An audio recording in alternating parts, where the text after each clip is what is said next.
Muy buenas noches tengan todos ustedes. Bienvenidos a esta sesión ordinaria, la primera del año, de la Academia Nacional de Arquitectura, capítulo Monterrey. Agradecemos la presencia de nuestros expresidentes, de los miembros de la Academia y de todos ustedes que nos acompañan esta noche. Les damos la más cordial bienvenida a todos ustedes y les pedimos apagar sus celulares mientras dure la sesión y permanecer en sus asientos hasta que termine. Iniciamos esta sesión con la lectura de la relatoría de la sesión anterior a cargo del arquitecto Ricardo Padilla Silva. Gracias.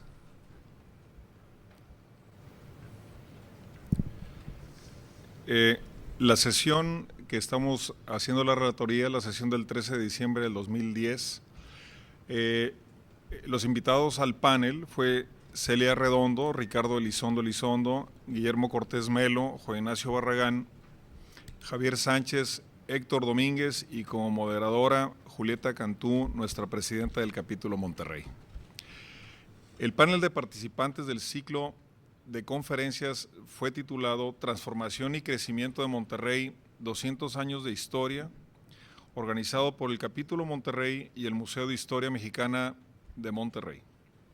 Este panel se organizó como una conclusión o mesa final después de las 6 conferencias que fueron dictadas en el mismo museo por el evento del Bicentenario, teniendo como objeto la búsqueda de analizar la transformación de Monterrey en sus 200 años de vida independiente.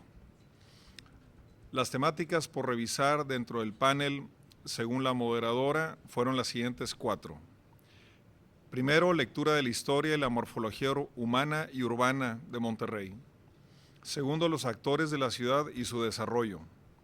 Tercero, planes y proyectos de planeación. Cuarto, planes de negocios y la ciudad nueva.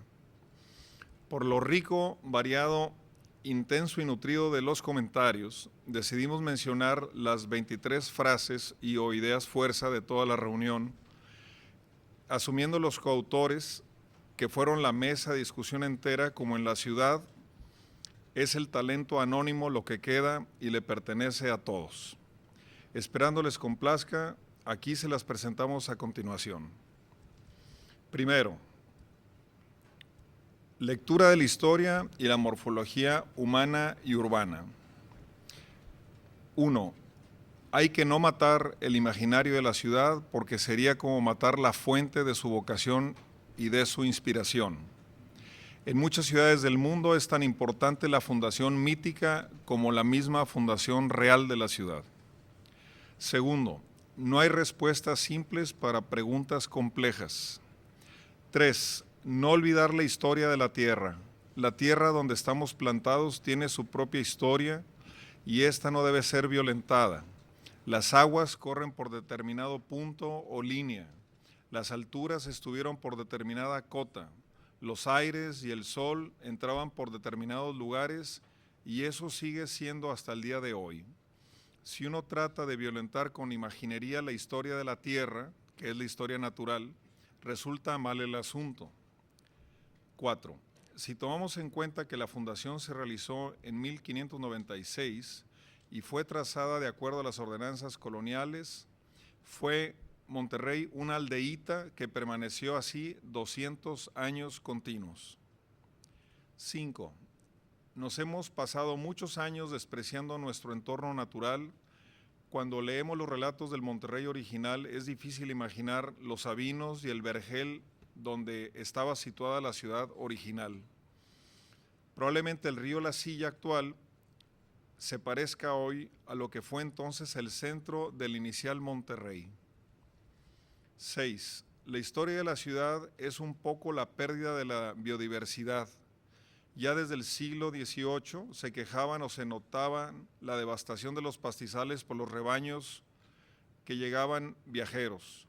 Siempre los relatos históricos describían la variada y rica naturaleza de Monterrey, pero desde la industria de los trapiches para la industria del piloncillo, fueron acabando con los recursos frágiles de la naturaleza que nos rodea. Hasta el mismo Gonzalitos en el 19 nos habla de las sorprendentes nutrias del río Pesquería.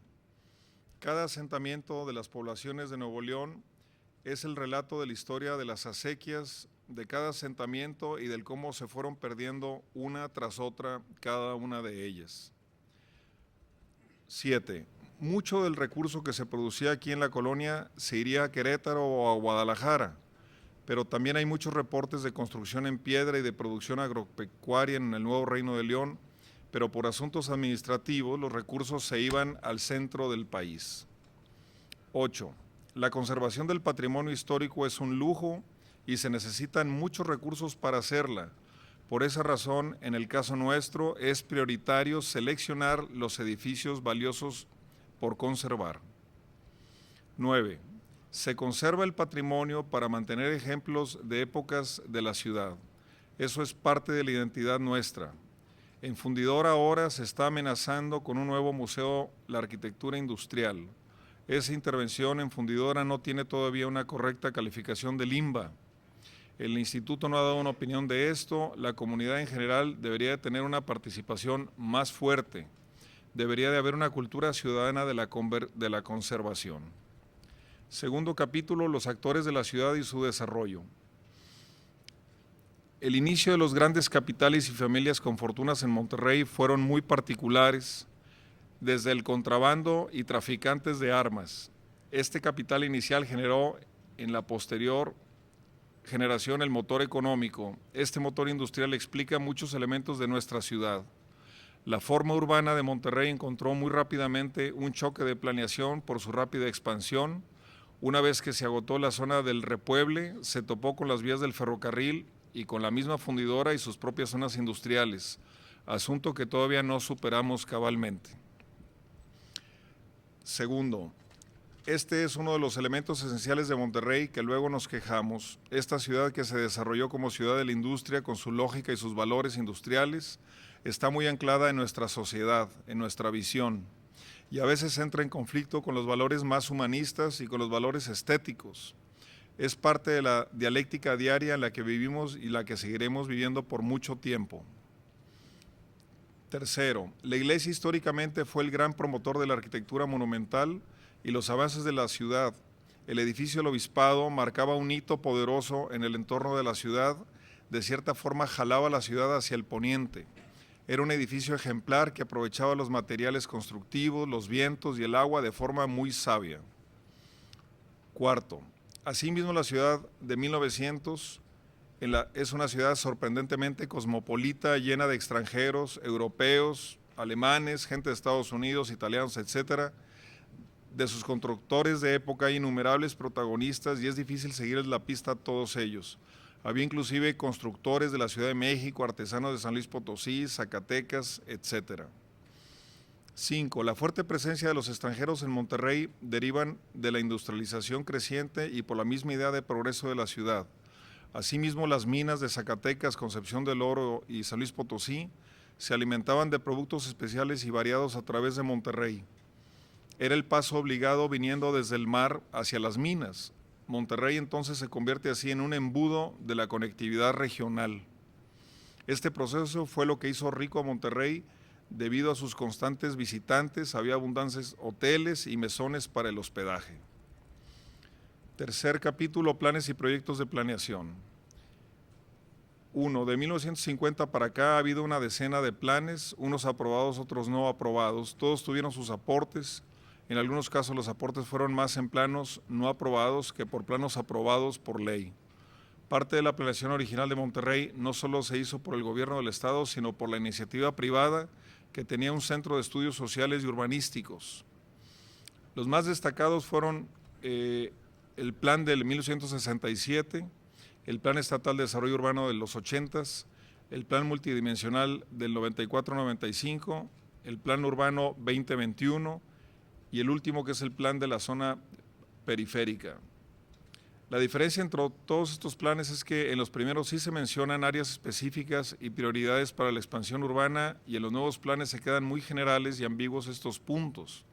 Deliberadamente en estos últimos se plantean muy en lo general para que los municipios lo definan. Desafortunadamente los municipios hoy por hoy tampoco lo definen, por lo tanto lo que resulta es un no plan. El problema además es que el plan existe pero no se ejecuta. Tendríamos que tener figuras represivas como en China? Se pregunta una de las personas del panel. Los planes están basados en el urbanismo moderno de zonificación de usos del suelo y estructura vial. Una nueva metodología sería utilizar la de los planes estratégicos. El problema es que las autoridades municipales caen en la discrecionalidad y esto hace que se pierda la visión metropolitana.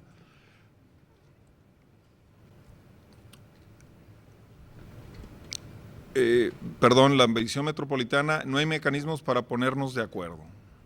La elaboración de los planes no se puede desligar de la parte legislativa jurídica.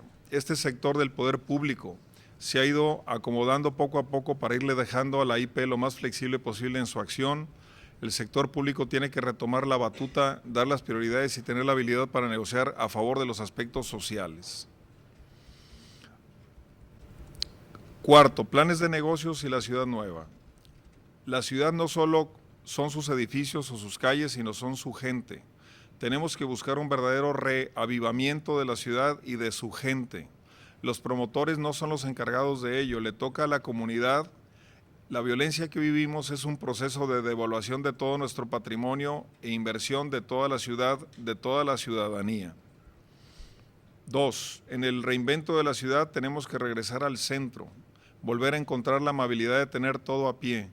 Para regresar al centro no solo es volver, sino reinventar la forma de vida ahí. Y por último, la sustentabilidad va a marcar el siglo XXI. Es un proceso que está pasando en todo el planeta. La economía de la ciudad le resulta provechosa a la estrategia medioambiental. En cambio, en la industria es mucho más arduo el esfuerzo que hay que hacer. Lo difícil es establecer por dónde empezar y cuál paso sigue después del primero. Controlar la ruta crítica del camino hacia la ecología urbana es el reto que nos toca. Muchas gracias.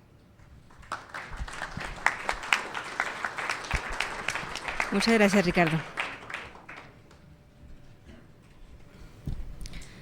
Los concursos de arquitectura representan en la actualidad una de las prácticas más importantes para la profesión, en donde se combinan las actividades de elegir y de ser elegidos. Los concursos como mecanismo para escoger un proyecto surgen en el Renacimiento, cuando se adoptaron el formato y la legitimidad que hasta hoy se les reconoce. El más célebre de aquella época fue el concurso para diseñar la cúpula de la iglesia de Santa María de las Flores en Florencia, realizada en el año de 1418. La propuesta ganadora fue del arquitecto italiano Filippo Brunelleschi, proyecto que ha pasado a la historia como una obra maestra de la arquitectura en todos los tiempos. En el presente existen también un sinnúmero de ejemplos notables de edificios que han resultado premiados en concursos, como la Ópera de Sídney, el Centro Pompidou, el Arco de la Defensa, el Fórum de Tokio, el Museo Stuttgart, el Museo Guggenheim de Bilbao, el Auditorium Walt Disney en Los Ángeles, el Potsdamer Platz en Berlín, la Terminal de Pasajeros de Yokohama, el Museo Judío de Berlín y el Museo del Acero en Monterrey, por citar algunos. Los concursos, por lo general, han cumplido 3 propósitos: promover la arquitectura de calidad, ampliar las oportunidades de trabajo para las firmas de arquitectos y difundir la arquitectura de vanguardia, poniéndola a prueba con la arquitectura tradicional, como menciona Leonardo Benévolo. A nivel profesional, la práctica de los concursos siempre ha existido, al grado de que se ha convertido en una forma de trabajar, y en muchos países del mundo es prácticamente la única forma de trabajo. Todos los grandes despachos y arquitectos destinan personal, tiempo y dinero para participar en concursos nacionales e internacionales. La participación en concursos de arquitectura se puede hacer como arquitecto que presenta un proyecto a concursar o como parte del jurado a seleccionar el proyecto ganador. La enorme competencia que actualmente se vive en la práctica profesional de la arquitectura ante los retos de un mundo globalizado hace necesario la participación en concursos como una manera de trabajar, pero también, y muy importante, debe considerarse como una parte del proceso de enseñanza-aprendizaje en las escuelas de arquitectura, pues la cultura del concurso debe iniciarse desde la formación de los estudiantes. Para platicarnos sobre este interesante tema, hemos invitado esta noche al arquitecto Augusto F. Álvarez Fuentes, destacado arquitecto de la Ciudad de México, académico emérito de la Academia Nacional de Arquitectura y miembro del capítulo Valle de México. Los comentarios de la conferencia estarán a cargo de los arquitectos Óscar Bulnes Valero y el arquitecto José Ángel Camargo Híjar, ambos académicos eméritos del capítulo Monterrey. Antes de iniciar la conferencia, le pido al arquitecto Héctor Domínguez del Peral, secretario del capítulo, nos haga la lectura de la semblanza de nuestro invitado de esta noche.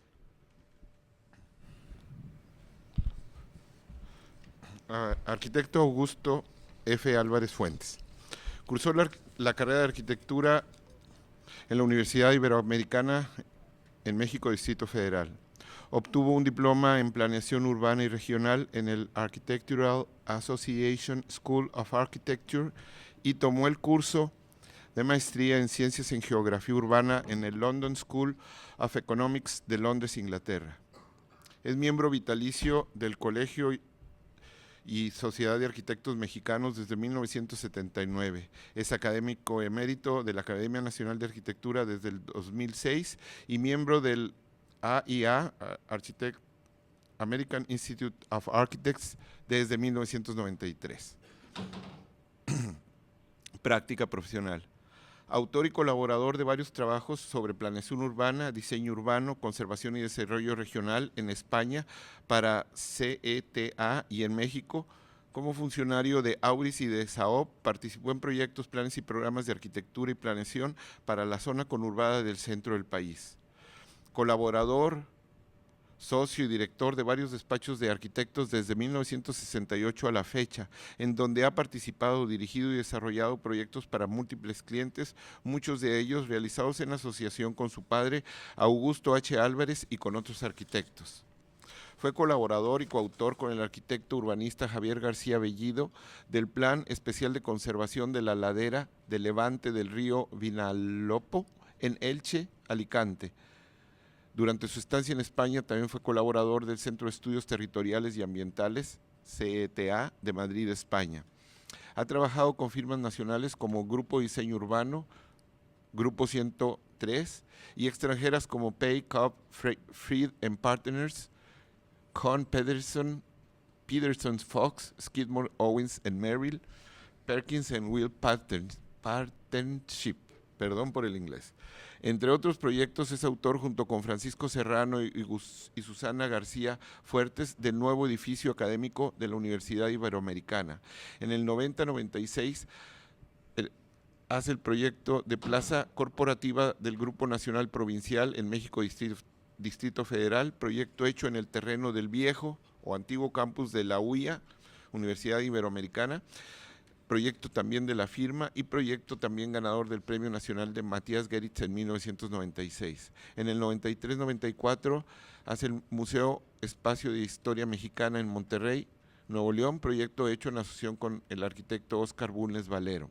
En 1994 el proyecto de edificio de oficinas Palmas 1005 en México, Distrito Federal, proyecto de un edificio con una plaza cuyo diseño fue realizado también en colaboración con el arquitecto Fernando González Gortázar.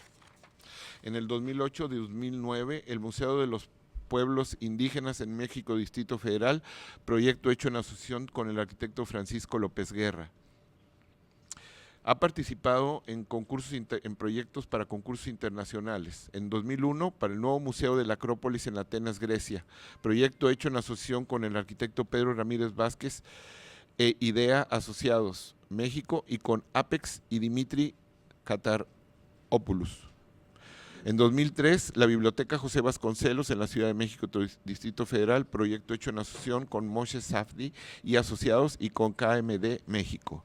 En 2003, el Estadio Nacional para los Juegos Olímpicos de Beijing 2008 en Beijing, China, proyecto que obtiene el cuarto lugar en el concurso y hecho en asociación con el arquitecto Pedro Ramírez Vázquez y KMD.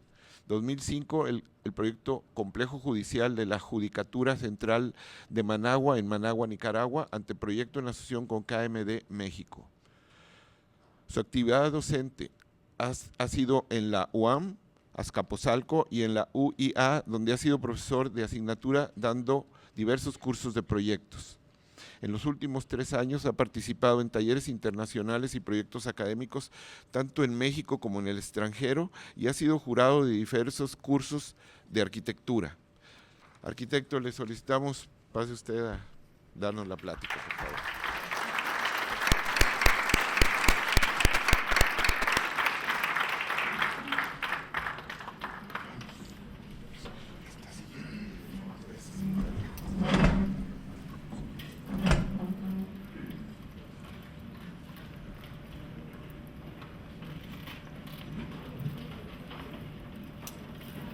Buenas noches.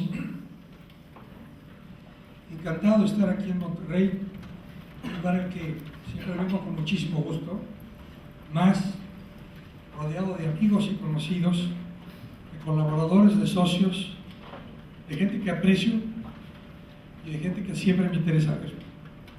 Ahora veo que hay muchos estudiantes, hay varios estudiantes, lo cual también me da mucho gusto. Cuando Julieta me planteó venir a dar una plática a la academia, se me ocurrió un tema que por mucho me parece muy interesante. A diferencia de lo que pasa en muchas otras conferencias en donde el arquitecto viene y muestra sus proyectos y muchos de ellos ya realizados, aquí les voy a hablar de una fase o de una parte de nuestra actividad profesional en los cuales pues, muchas veces nos encontramos con que perdemos más concursos de los que ganamos. Normalmente la proporción, no sé, para algunos exitosos arquitectos que andan por aquí, a lo mejor es diferente de la mía, pero normalmente la proporción anda como entre 10 a 1, 10 perdidos por 1 ganado. Vamos a arrancar, María, si es tan amable, con las láminas. Como decía Julieta en la introducción que amablemente hizo, yo creo que aquí hay, en los concursos de arquitectura, toda una clase de oportunidades de aprender y de trabajar. Y yo distingo que hay 2 niveles, el nivel académico en el que todos ustedes como estudiantes viven esto de los concursos todos los días. Lo que ha pasado es que estos concursos que originalmente pretendían dirigir a los alumnos a presentar el mejor trabajo, realmente a esforzarse por hacer un magnífico proyecto y competir con sus compañeros, se ha convertido en una práctica en la que ustedes, alumnos, muchas veces lo ven como una asignatura más y algo en el que se matan por pasar, pero no por buscar el mejor trabajo. Los mismos profesores creo que hemos caído en esa situación en la que no propiciamos el que ustedes sientan como alumnos que esto forma parte de una cultura que hay que aprender desde la etapa de estudiante. El concurso lo ven ustedes, como les digo, todos los días en todos los proyectos que hacen, y esto va a ser su práctica profesional en el futuro. Déjame pasar, que yo traigo aquí, por favor. Los concursos siempre tienen, a nivel profesional, siempre ha existido. Lo vivimos, ya Julieta se refería a los concursos en la antigüedad que han dado por resultado magníficas obras. En muchos países, España, por ejemplo, la gran mayoría de los trabajos, de los proyectos a los cuales acceden los grandes arquitectos son ganados en concursos. Vamos, diariamente se revisan qué oferta de trabajo hay en la forma de concursos de distintas provincias españolas, y de ahí que la práctica de muchos arquitectos españoles es una práctica nacional, no una práctica local, no una práctica por provincias, es una práctica general a nivel nacional. Las generaciones como la que ustedes encabezan probablemente se vaya a dedicar a trabajar basando su práctica profesional en concursos. La licitación o la participación en certámenes a todo nivel va a constituir una gran parte de su práctica profesional. Los despachos de los grandes arquitectos, de los cuales vemos muchísimas obras, pues dedican, como ya mencionaba Julieta, una gran cantidad de tiempo, dinero, recursos, personal, a estar analizando qué posibilidades hay de que este despacho concurse en determinado proyecto. Y básicamente los objetivos de todos estos proyectos son, o se pueden reducir a 2. Uno es escoger una idea, un concepto, una idea arquitectónica, y la otra es encontrar quién hace este proyecto, qué firma, qué arquitecto, con qué equipo puedo trabajar. Y ahora aquí yo distingo también que el arquitecto puede participar, puede ser un concursante más, o, como nos ha tocado, y aquí hay varios ejemplos, nos ha tocado ser jurado. Entonces yo me voy a referir en esta plática a esas dos partes, una como participante y otra como jurado. Obviamente que en cualquiera de los casos el arquitecto tiene que pensar en qué estrategia obtiene los mejores resultados o obtiene los objetivos que se ha planteado. En el caso del participante, pues para su firma, todo el mundo pretendemos ganar, digo, de eso se trata. En el caso del jurado, si el cliente o quien encarga la elaboración, la organización, bueno, pretende o tiene un objetivo y hay que cumplirlo. En México, ¿qué pasa? Se han incrementado últimamente las convocatorias a los concursos. Todo el mundo oímos de concursos que ahora inclusive el sector público ha pretendido emplear como un mecanismo por el cual pretende acercarse de buenas ideas, buenos proyectos. Desgraciadamente nunca podemos estar seguros de que se van a producir esos resultados. Es más, muchas veces, y todos los que están aquí que han participado en un concurso a lo mejor han ganado uno que no se ha hecho. Muchos de estos son estos triunfos bíblicos en donde te asignan un concurso pero pues no se realizan. En muchos de los estados de la República, y obviamente Nuevo León no es una excepción, se ha pretendido que la convocatoria a concursos haga que se eleve la calidad de la obra arquitectónica. Carlos Ruiz Acosta hablaba en un artículo, el cual es interesante porque se refiere concretamente al caso de Sinaloa, y en donde curiosamente Carlos apunta que hay como una resistencia total por los concursos, porque resulta que en la mayoría de los casos las obras que se han concursado pues no lo ganan los sinaloenses o no lo ganan los arquitectos locales, lo ganan arquitectos que vienen pues, de otros lados, de la Ciudad de México, de Guadalajara, del mismo Monterrey. Entonces los políticos lo ven muy mal y eso no les gusta y no entienden que obviamente, bueno, pues es como cuando uno juega tenis, si uno quiere jugar mejor, pues juega con alguien que juega mejor, o de otra manera pues uno sigue jugando igual. Otro aspecto que es importante en los concursos en este país es que la mayoría de los concursos a los que muchas veces podemos acceder están regidos por la Ley de Obra Pública. La Ley de Obra Pública en este país, y salvo que me equivoque porque tengo entendido, y esto lo oí hace 2 o 3 días, ha empezado a cambiar, pero mientras esa no llegue realmente a cambiar, estamos sujetos a que la Ley de Obra Pública, primero, se dirige básicamente a la obra, no al proyecto, no a la actividad del diseño, que es en la que nosotros como arquitectos básicamente intervenimos. 2, la obra pública, como fue formada o constituida, pretende asignar el concurso a aquel que presente el monto o el costo menor, y muchas veces en detrimento de la calidad. Y lo más grave para nuestro caso es que los arquitectos, cuando participamos en un concurso regido por la Ley de Obra Pública, pues muchas veces nuestra actividad no está reconocida. Muchas veces vamos del brazo o acompañando a un constructor. El constructor muchas veces, bueno, pues obviamente sacrifica la calidad por el costo, lo cual no deja de ser un problema. Otro aspecto que no toqué aquí, pero que indudablemente ocurre, es que muchos de esos concursos tienen de alguna manera cierta etiqueta, o están ya de alguna manera dirigidos, o pretenden cosas que nunca están claras en las bases, lo cual constituye también todo un problema. Bueno, les voy a presentar rápidamente algunos concursos y quiero ser muy claro, no me voy a referir a la arquitectura, no pretendo hablar de lo que hice o de lo que se pretendía hacer, sino de algunos de los aspectos que rodean estos ejemplos que quiero usar para hablar de los concursos. Este, por ejemplo, es un edificio en el que mi padre y yo lo hicimos hace 28 años y me llaman después para hacer un concurso cuando lo lógico hubiera sido que nos llamaran a los arquitectos que hicimos originalmente el edificio. En fin, Era una remodelación de un vestíbulo y una remodelación más importante de la fachada. Este edificio, nada más para que lo ubiquen, es el edificio pues, exactamente en la Ciudad de México donde se estrelló el avión de Juan Camilo Muriño. Estaba yo a la mitad de la remodelación cuando se estrelló el avión y tuvimos que volver a empezar. Es una pequeña remodelación realmente, pero nos dio la oportunidad de hablar de algo que insistía yo con nuestros clientes. ¿Por qué no darle el proyecto al arquitecto en lugar de hacer un concurso? Se tardaron 1 año y medio, casi 2 años, para hacer una triste remodelación de 400 metros cuadrados. Este es un concurso en el que nos invitan a hacer unos interiores en un edificio que ya existe.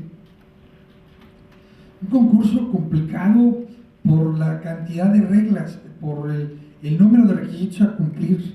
Es un restaurante en la parte baja de Arcos Bosques, en donde teníamos una serie de restricciones, porque no podíamos, es un pasaje comercial que existe a este lado, y la única manera de acceder los suministros y los servicios era por la parte de atrás, y había que cumplir con un programa que con dificultad cabía aquí, y en donde además teníamos que cumplir con las expectativas de un club a la inglesa.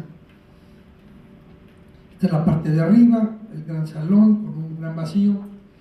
Esta fue una buena experiencia, pero curiosamente aquí nuestro diseño otra vez fue de alguna manera muy cuestionado por el costo, pero no por lo que le habíamos presentado en el concurso, sino por la interpretación que hizo el contratista.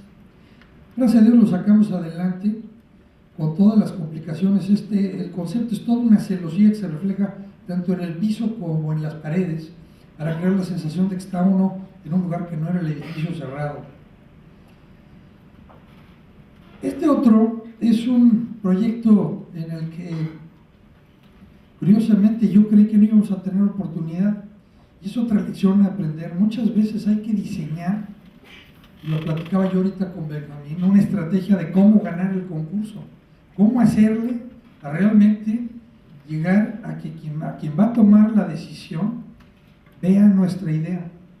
En este caso hicimos un pequeño conjunto urbano en donde, bueno, pues aquí muestro algunos de los croquis que se me ocurrieron en la tarde que me habló mi amigo para invitarme al concurso. Todavía no nos habían inclusive convocado y yo ya estaba echando rayas, lo cual también muchas veces no habla de la estrategia que hablábamos con Benjamín, pero en fin, de repente nos gana la mano. El conjunto de casas es una cosa muy pequeña, en un terreno alargado, en el que, bueno, obviamente trataban de sacarle la mayor densidad.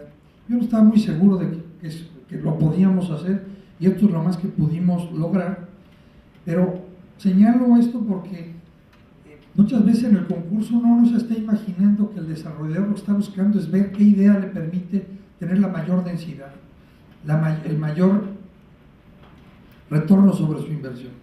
Estas son las casas, no entraré en ellos, son los townhouses simpáticos, en fin, esta es un poco la foto de lo que pasó.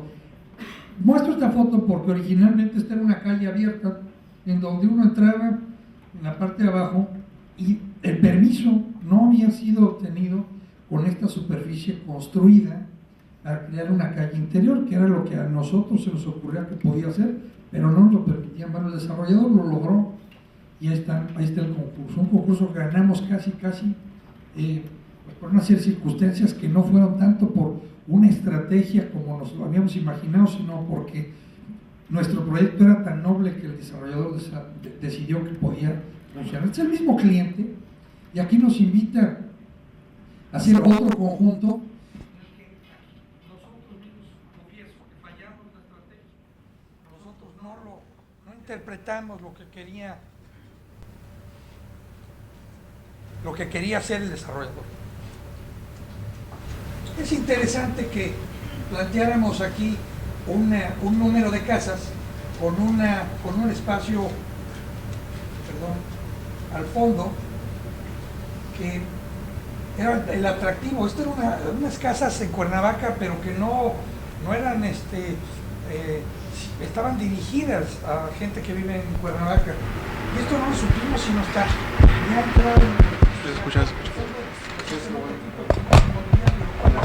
Muchas veces las bases de los concursos no están claramente elaboradas. ¿Cuáles? ¿Ya están saliendo? Nosotros habíamos proyectado una casa que tenía ciertas características que nos parecían que podían ser interesantes y resulta que estábamos proyectando para un mercado que no tenía nada que ver con lo que el desarrollador se había imaginado. Tenía una serie de propuestas que podían ser buenas, malas o regulares. En fin, ese lo perdimos por no saber o no interpretar o no comunicarnos con el desarrollador. Este es un proyecto para la terminal de Volaris en México, que algunos de ustedes quizá vieron la tienda o la carpa que tenían en Santa Fe, pues podrán entender que lo que pretendían hacer era en ese mismo terreno. Aquí está Televisa en Santa Fe, es un terreno que tiene Televisa y nos asignaron este terreno para hacer la terminal. Ahí que pretendimos hacer, bueno, una terminal que se pudiera armar y desarmar, porque esto iba a ser temporal, iba a ser profesional. Algo que no tuviera un gran costo, pues hicimos un edificio justamente en la glorieta, con un estacionamiento y todo el manejo de autobuses que ellos pretendían, el manejo de taxis. Pues otra vez, creo que nosotros hicimos una magnífica propuesta, pero que desgraciadamente no era lo que el cliente estaba buscando. El cliente estaba buscando algo muy espectacular, que no tenía nada que ver con las bases originales. Gracias. En fin, ahí la propuesta es: quisimos hacer unas formas que reflejaran algo de las alas de los aviones, puesto que la compañera de aviación, en fin, creíamos que la imagen iba a ser una imagen ganadora. Hubo gente que después nos dijeron que les había gustado mucho, pero el cliente estaba buscando otra cosa que costaba 3 veces lo que costó esto. Este otro concurso para el mismo cliente anterior nos hacen hacer un proyecto en el cual este amigo mío me pide que ya con el concurso en marcha, ya con el concurso prácticamente a punto de elaborarlo, me dice: me interesa mucho que lo hagan ustedes, y nos hace hacer cosas en estos edificios, en 2 lotes. Están los diseños de los departamentos, eran departamentos pequeños, y nos pide hacer algo que a mí no me había tocado hacer, que era cubiertas inclinadas, como si fueran de una casa, en un concurso. Estás ya tan comprometido que pues de repente cometemos estos errores y estos pecados. Obviamente, contrario a todo lo que he hecho, es la primera vez que pinto unos edificios. Gracias a Dios no lo ganamos. Mi arquitectura es absolutamente monocromática y siempre los puedo pintar de cualquier color que quieran mientras sea blanco. Este lo muestro porque aquí están 2 involucrados en este concurso. Y esto lo muestro por una razón. En este teníamos unas posibilidades bárbaras de hacer una verdadera aportación. Esto, más que un concurso de arquitectura como tal, era diseñar una imagen para una institución educativa que pretendía hacer 4 desarrollos, 4 escuelas en distintos lugares del país. Bueno, es una cosa que ya hemos hablado en algún momento dado de hacer.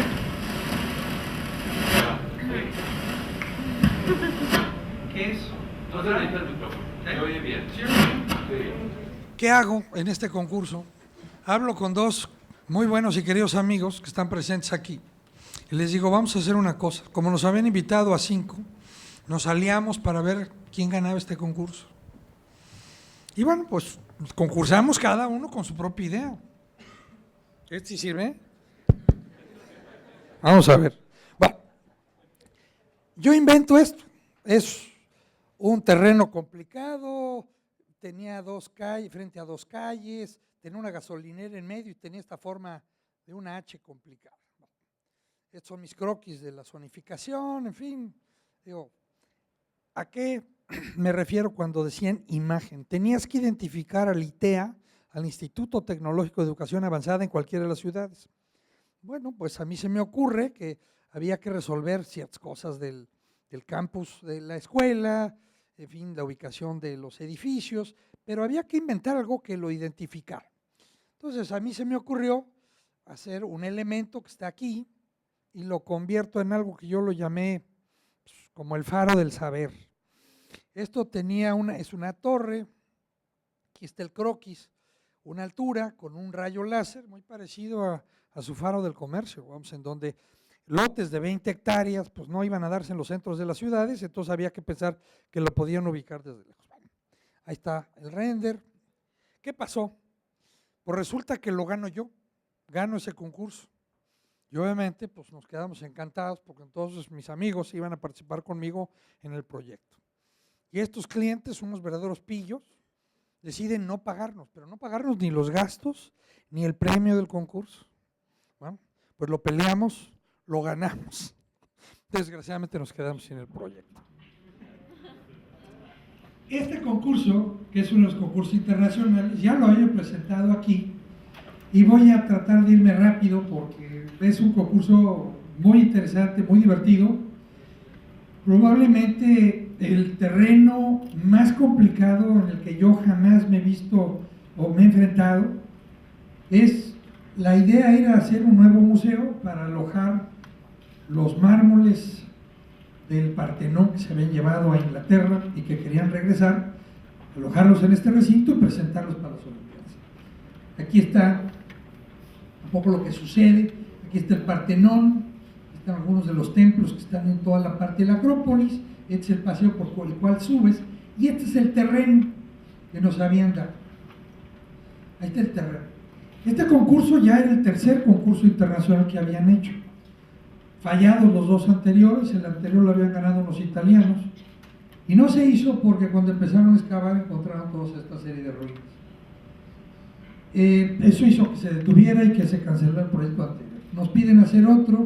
Había un espantoso edificio del siglo XIX que había sido hospital, cuartel, oficinas y que los griegos pensaban que tenía un gran valor. A mi manera de ver, había que ponerle una bomba y tirarlo, pero en fin. El caso es que este es el terreno, complicadísimo, es también del edificio, que como verán no vale nada, pero por si fuera poco, había una estación de metro y había que limitar la altura a los 19 metros que tenía este edificio, había que respetar la estación de metro, había que pensar que la estructura tenía que tomar en cuenta la vibración que creaba el tren para preservar las joyas que querían poner ahí. Y dos restricciones particularmente interesantes. Teníamos que poner, ahí estamos viendo la relación que había entre el Partenón que está allá arriba y el terreno que está aquí abajo. Ahí está el edificio, aquí están algo de las ruinas. Había que conservar las ruinas, había que ver la posibilidad de viajar, de pasearse por las ruinas, y había que hacer un espacio en el que pusiéramos al Partenón exactamente en la misma ubicación, con la misma orientación, tenía que recibir el mismo sol que recibió el Partenón original y tenía que tener un contacto visual con el Partenón, lo cual lo hacía particularmente complicado. Ahí está el Euler Building, aquí están viendo desde el terreno cuál es la relación visual, aquí están algunos de los primeros esquemas, estos están hechos en griego, inclusive con algunos de los museógrafos que nos estaban ayudando, el flujo de circulaciones, qué pasaba. Esta forma que ven, tan caprichosa, tan contraria a muchas de las cosas que probablemente asocian con la arquitectura que hemos hecho, toda organizada, ordenada, modular, era producto de lo único que podíamos hacer. Aquí básicamente los arqueólogos nos decían dónde podíamos poner un apoyo o qué forma podía adoptar, perdón, déjenme echarme para atrás, el edificio. O sea, esto que están viendo es la entrada, un vestíbulo, una serie de salones, y empezar a recorrer esto porque además tenía que ser sentido cronológico. Estas son nuestras primeras maquetas de qué podíamos hacer con este volumen. Este es el techo, tenía que ser un techo transparente para poder recibir el sol. Y luego, pues obviamente, trabajar con los griegos es un absoluto martirio. Son terribles. Si nosotros somos corruptos, los griegos son 3 veces más corruptos que nosotros. Nos pueden enseñar 2 o 3 cosas que no se nos han ocurrido. Y bueno, y además eso de sí, hablar con ellos en griego, uno parece que les entiende, no se les entiende nada. Y mi socio, Dimitri Kataropoulos, el edificio más grande que había hecho era 5,000 metros. Nunca había hecho un museo, lo cual había un problema de comunicación, de escala, de propuesta. Ahí están los primeros esquemas, es el sótano en la parte de abajo, algo de los espacios que empiezan a formarse. Ahí está la famosa sala del Partenón, que teníamos que reproducir exactamente para que los famosos LG Marbles, que son los frisos que están en el Museo Británico, pues pudieran ponerse ahí en su verdadera ubicación, las cariátides se las iban a traer acá, en fin. Ahí está la sala del Partenón, y ahí está el techo, aquí están algunas de las cubiertas, cómo entraba uno, ahí está algo de los cortes, en donde están todas las ruinas aquí abajo, qué pasaba con los frisos y los dinteles y demás.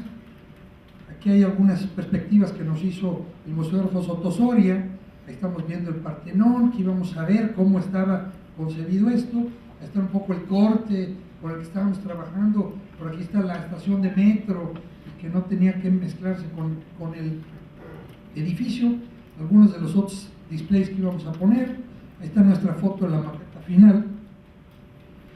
Y bueno, pues para hacer ese cuento corto lo perdimos, quedamos en sexto lugar, pero aprendimos muchísimas cosas. Y eso es una gran lección. Todos los concursos nos dejan algo. Debemos de echarlo a la maleta, a la experiencia, al cajón del conocimiento adquirido, a las buenas y a las malas experiencias, de las cuales siempre debemos de sacar algo. Les muestro ahora quién ganó, digo, para que comparemos. Nosotros probablemente no teníamos un concepto claro. Estuvimos muy condicionados porque otra vez lo que yo les mencionaba, en la complicación del idioma y entendernos, no solo en el sentido de que entiendo lo que usted me dice, sino qué está usted pensando con respecto a lo que yo estoy pensando, fue complicado. Bernard Schumich, que es quien gana el concurso, hace esta propuesta. Y creo que es una propuesta interesante.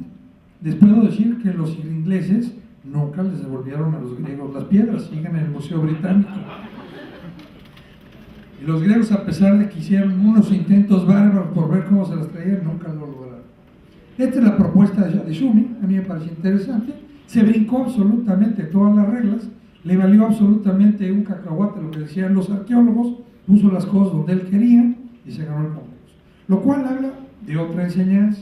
Muchas veces, si uno quiere ganar el concurso, no hay que respetar todas las reglas. Esa es una gran lección. Ustedes tienen que aprender a medir el riesgo. Nosotros no lo pudimos medir y cuando lo medimos fue demasiado tarde. Los condenados arqueólogos, mi amigo Dimitri y otra serie de gente se encargaron de limitarnos a Pedro Remis Vázquez y a mí. Esto es lo que hizo Bernard Schumich, es interesante. Ahí ven las ruinas en la parte de abajo, los espacios que logra, la relación entre ellos mismos, la maqueta que hace él, el corte. Como verán, es muy distinto de lo que nosotros hicimos porque él se brincó todas las trancas. Ahí está el edificio, ahí está la relación con la Acrópolis. En fin, pero no cabe duda que yo conocí Grecia, me divertí como enano y aprendí mucho. Este es un concurso en que lo hicimos en 2 días, así, literalmente en 2 días. Es un conjunto urbano, es un conjunto de vivienda, esta es la planta baja, en un terreno que era la vieja fábrica de jarritos.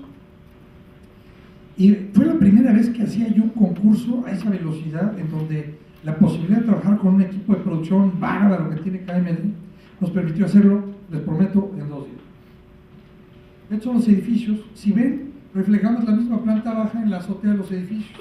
El jardín estaba tanto en la planta baja como en la parte alta. Estos son canchas que estaban en las azoteas. Estos son los edificios, las torres. Y creamos una calle con un puente que conectaba las dos. Creíamos que teníamos una propuesta ganadorísima. Los desarrolladores querían unos pinches cajones, ¿verdad? Unas cajitas, unas absolutas mugres de departamentos. Digo, hicimos esto, 2 días, ahí están nuestros renders, las propuestas, en fin. Pues, salimos lamiéndonos las heridas y dijimos que volveremos a trabajar con ese desarrollador siempre y cuando jugara limpio. Este otro se los muestro por una razón. Aquí participé con varias firmas importantes. Skidmore, pero con KMD primero. Skidmore tiene una oficina que nada más hace aeropuertos, nada más se dedica a aeropuertos. Estábamos trabajando con Lee Fisher, que es una de las empresas principales en el mundo de planeación de aeropuertos. Yo dije, hombre, con este equipo vamos a la segura, vamos a ganar. Digo, tenemos todas las oportunidades. No es cierto, joven, no se vayan con esa finta. Aquí perdimos, y ahorita les explico por qué. Vean nomás, esto fue lo que produjo el famosísimo diseñador Roger Duffy de Skidmore, Owens & Merrill, con una planeación impecable que habíamos hecho. Y se le ocurrió hacer esta especie de, pues no sé qué llamarle, pero podría ser una especie de lagartija que aterrizó en la Ciudad de México. Bueno, sí, póngale el nombre que quieran, una cosa espantosa. La planeación era impecable, repito. De hecho, las láminas que pensaba Skidmore que iban a ganar con el jurado, porque habían entendido la mentalidad, la cultura mexicana, pues un error craso. Ahí están las demás plantas, no entraré en el detalle, les voy a enseñar hay un par de cortes.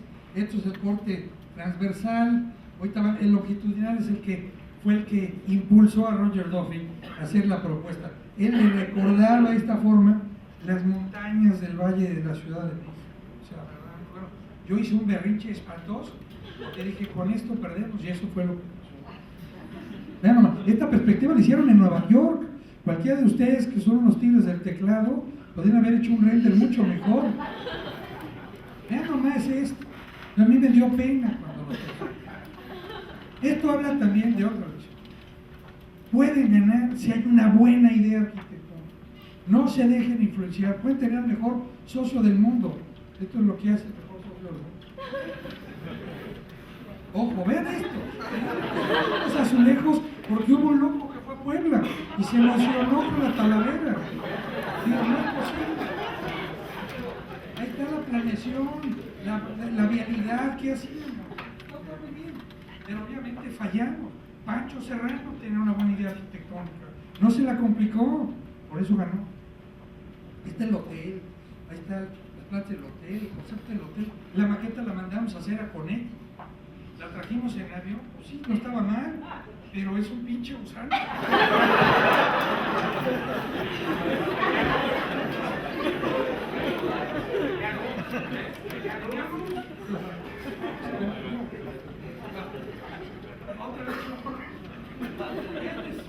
Ahora vamos a llegar a la partida. Este sí es un concurso. Ya Ricardo le platicaron de las arreglas. Me habla un día Pedro Ramírez Vázquez y me dice, Augusto, te voy a mandar unos papeles. Si te interesa, le entro. Me manda los papeles. El embajador de México, que es un chino mexicano de Sinaloa, Sergio Le, invita a Pedro a que participe en un concurso para el Estadio Olímpico de México. Digo, Pedro, contigo voy a ciega, por supuesto. Dije, pero ¿sabes qué? Estamos, presencia en China y un equipo, tu currículum nos va a poner ahí, pero de ahí no vamos a pasar. Se tenía uno que presentar, y para presentarse tenía que tener uno un estadio de 100,000 espectadores o más. Nada más había en ese momento 22 en el mundo, de los cuales Pedro tenía uno en la Azteca. Entonces, nos presentamos 160 y tantos, 166 firmas, escogieron a 14. La nuestra era la única hispanoparlante en el mundo que participaba en esto. Y había dos requisitos fundamentales. Uno, tenía que tener 100,000 espectadores durante las Olimpiadas, y luego se tenía que convertir en uno de 80,000 después de las Olimpiadas. Y la más importante, tenía que ser un estadio que tuviera un techo que se abriera. Los voy a poner en perspectiva. El estadio de Sydney, a los Juegos Olímpicos, era el último estadio state of the art, algo lo más adelantado, lo más avanzado. Costó $350 millones. El estadio que pretendían los chinos tenía un presupuesto de $500 millones. Y aquí grandes compañías estaban compitiendo por ganarse esto. Entonces había gente que le estaba metiendo dinero, en serio, no chistes, de veras, corporaciones que querían este contrato. Más para ponerlos, el estadio de los Vaqueros de Dallas cuesta $1,200,000, nada más para que vayamos bien. El que ganó costó 700 u 800 millones de dólares, no costó 500 como querían los chicos. Bueno, aquí hicimos nuestra propuesta, que fue toda una aventura, desde producirlo, desde mandarlo, desde ir, etcétera. Había que ir a ver el terreno, me lanzo a China en diciembre, un frío de los diablos, nunca había tenido tanto frío, mi cámara digital se congeló, nunca pude tomar fotos en la muralla china, tuve que traerme postales porque no funcionó mi cámara. El terreno era un terreno fascinante porque estaba en medio de la Villa Olímpica, 800 hectáreas, el tamaño más o menos de CEU para hacer la Villa Olímpica. Este era el terreno, y aquí están aquí está la avenida, la calzada, por acá adelante estaría el cubo de agua. Había una calle que pasaba por abajo, había que crear una serie de instalaciones, pero lo más importante era que el techo. Aquí está el techo abierto. Este era cuando después de las Olimpiadas, teníamos que toda una parte se abriera a un foro. Ahorita se los muestró un poco los flujos, qué sucedía con el flujo de todos los usuarios, qué pasaba después de las Olimpiadas. Empiezo aquí con los planetas. No voy a entrar en mucho detalle, les voy a platicar otras cosas que se me parecen que son más interesantes o más importantes.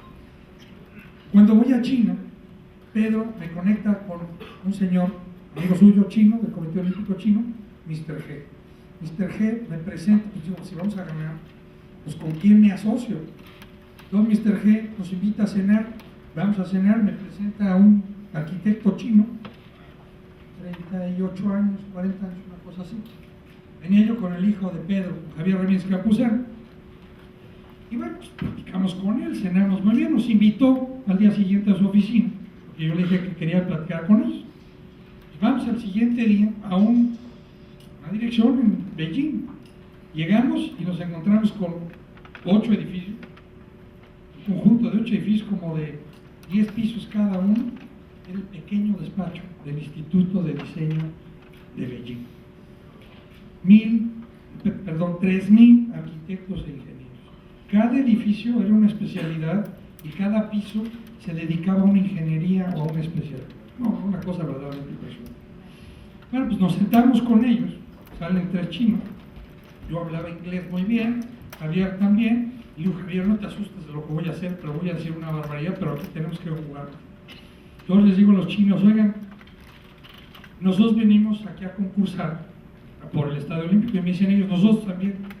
Ok, ya lo sabía yo, ya me lo habían dicho. Digo, pero a ver, vamos a hacer otra. Si yo gano, los invito a ustedes, porque yo necesito un socio chino. Si ustedes ganan, me invitarían a mí. Los chinos como locos, ahí hablando entre ellos, todo. A ver qué hacían, pues yo no entendía nada, pero pues, obviamente no podíamos cruzarnos un papel, tenía que ser un arreglo de caballeros. Bueno, pues dijeron que sí. Habría que creer, no tengo idea.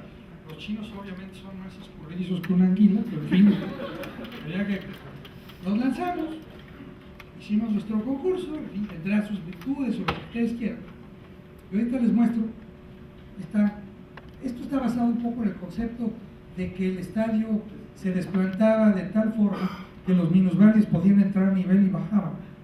No tiene más que un sistema de rampas perimetral que permite que se pudiera desalojar todo el estadio en 7 minutos, que ese era uno de los requisitos que ponía.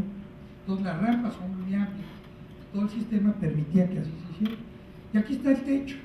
Esto es lo que nos imaginamos que tiene una forma, es que evocaba ciertas formas chinas. Nuestra propuesta era que la estructura del techo no estuviera apoyada en el estadio, para que se pudiera abrir sin cargar esto sobre la estructura del estadio. Es importante por lo que les voy a contar. Claro que teníamos aquí más o menos, era como de 400 o 450 metros. Y se abría la hoja central. ¿Por qué? Porque se necesitaba que llegara, obviamente, la luz solar y el sol y todo para el pasto natural. Este está el trazo de bisóptica y aquí está el techo. El techo fue uno de los grandes dolores de cabeza. Y nosotros hicimos una propuesta, aquí están mis maquetas, aquí está algo de los croquis en donde se apoyaba. Entonces usamos el principio de los electroimanes de los trenes de alta velocidad que utilizan ese sistema porque no hay fricción. Entonces aquí no se trataba de velocidad, se trataba de que pudiéramos mover las grandes piezas. Las pusimos en unos espejos de agua y aquí está la cubierta, cómo se abre. Ahorita lo van a ver en un video que traigo. Aquí está el desarrollo de las cubiertas y de las piezas y todo. Y obviamente tratábamos aquí de que hubiera gran simbolismo porque los chinos nada más creen en eso. Aquí están los renders, aquí está el estadio que se abre, en fin. Y bueno, aquí están los otros. Ir a Beijing a presentarlo fue una verdadera experiencia maravillosa, porque teníamos a los 14 concursantes ahí en un sitio en el que podíamos enseñar y ver las maquetas. A darles una idea, había un equipo que estaba atrás de nosotros, un lado de nosotros, en donde nuestra maqueta era bastante humilde, era bastante pobretona, y les voy a decir por qué. La de junto de nosotros, había 6 orientales, de bata blanca, con unos cinturones con toda clase de herramientas, y veías la maqueta y entonces estaban probándola y picaban un botón y se prendía toda la luz del distrito. Era una maqueta como de 4 por 4 metros. Prendían otro botón y se prendían las luces del estadio. Prendían otro botón y funcionaba el techo y se abría. Yo pregunté por curiosidad quién la había hecho. Unos chinos, obviamente. Unos chinos ahí. La maqueta costó 300,000 $. Nada más la maqueta. Nada más la maqueta. No, digo, nosotros nos gastamos algo así como $220,000 en la presentación y no llegaron ni a los talos. Había renders, y jóvenes, ustedes eso saben mucho más que yo, que el tiempo de rendereado de algunas de estas perspectivas que eran láminas de 2.44 por 1.22 y pegaban 4, o sea, casi 5 metros por 2.5 de altura, se tardaban 6-7 días de resolución. Era la noche de la clausura, con todas las luces prendidas, todos los atletas, todos los paganos. Esas eran las presentaciones. Aquí les muestro algunas con ideas y propuestas interesantes. Esta que se desplaza el techo, esta que se abre hacia un lado. Algunas no me acuerdo cuáles son, honestamente, pero había un equipo italiano, había un equipo francés, un equipo inglés, había un equipo americano, este era el nuestro. Estaba Choca Sports, este era un francés. Aquí estaba Mongerkamp, aquí estaba Choca Sports, de Australia. Y a mí me parece uno de los más interesantes. Era el de nuestros amigos los chinos. Estos cuates se ganaron el tercer lugar. ¿Saben por qué se ganaron el tercer lugar? Perdón, aquí ya me adelanté. Porque la propuesta de la cubierta era un dirigible. ¿No se les ocurrió mejor idea? Que la cubierta fuera un dirigible, bajaran y luego la levantaran. A mí me pareció particularmente ingenioso. Digo, algo como totalmente diferente, ¿no? Bueno, cuando Herzog y de Meuron ganan con el Nido, ¿con quién cree que se asocia? Con estos chinos. Justamente con los que yo pretendía asociar. Muestro quién ganó. Y muestro, bueno, obviamente todo el mundo ha visto el Nido. Ganó en buena medida porque Herzog y de Meuron hicieron la misma propuesta que hicimos nosotros. Un recipiente de concreto para contener el estadio. Pero lo que fue atinadísimo fue que ellos hicieron una fachada. Una fachada que la propuesta original era de concreto, era de acero, era de concreto. Y todo, en los renders originales, todo estaba pintado de rojo allá adentro, que el rojo tiene un gran simbolismo para los chinos. Y eso fue lo que los convenció. La propuesta de Herzog tenía un circulito con el techo, nunca lo resolvieron, nunca jamás lo resolvieron. Ahí está, esto en proceso, en obra, todavía. Pero es más, nunca pudieron ni resolverlo, ni los chinos pudieron hacerlo. Ya tenían un sobrecosto brutal y todavía no sabían qué iba a pasar con el techo. 8 de junio de 2007, estoy en una comida y recibo una llamada de Pedro Ramírez Vázquez. Me dice: Augusto, no lo vas a creer, me acaba de hablar un chino, que quiere ver si podemos usar nuestro techo para ponérselo al nido. Alguien está trepanado el cerebro. Pero no es posible que le vayan a poner un techo como el nuestro a esto. Dije: Pedro, ¿qué les dijiste? Pues que fueran al diablo. Bien, pero qué bueno que no. Ahí está el estadio. Esto es lo que ganó. Gente que ha ido, yo no he ido, me encantaría oír alguna otra versión, pero me dicen que no está cómodo. Hay lugares que la isóptica no es muy buena, hay lugares en donde inclusive los minusválidos no tienen una accesibilidad fácil. Pero en fin, yo aprendí muchísimo, me divertí como enano. Y realmente es una de esas experiencias que no cambio por nada. Aprendí mucho. Ahí están viendo el estadio. El estadio jamás se pudo haber techado. Entonces, tampoco tuvo 100,000 espectadores, nada más tuvo 80. O sea, como quien dice, muchas veces las bases, el que convoca el concurso, las tira a la basura y gana el juego. Ahí está, esto es una foto de cómo lo iluminan. Vamos a ver ahora el video. María, si está amable. porque eso muestra un poco lo que nosotros propusimos, eso muestra un poco todo lo que hicimos. Me voy rápido con los dos concursos porque esta es la otra parte que a mí me interesa platicar, esa es un poquito más corta. Sí tenemos sonido, pero no sé, bueno, si no, pues lo vemos así. Es que la música china está francamente bien. Este video lo hizo Luis de Llano en otra de tantas aventuras que tuvimos aquí.